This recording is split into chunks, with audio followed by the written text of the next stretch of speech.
Животът никога не спи, но понякога изглежда пуст. Като че ли всички търсим нещо, но малцина знаем какво. Ценности. Голяма дума, но всъщност те са в малките неща. В честността, която не изневерява дори в тъмното. В думите, които казваме, когато няма кой да ни чуе. В обещанията, които спазваме, дори когато никой не следи. В самотата, която не е наказание, а шанс да разберем себе си.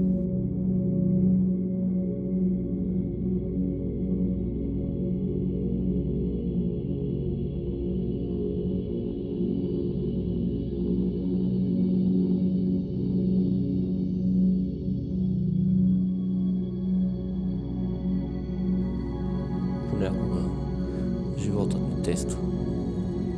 Кара ни да избираме между лесното и правилното. Но в края на нощта единственото, което остава, е онова, което носим в себе си.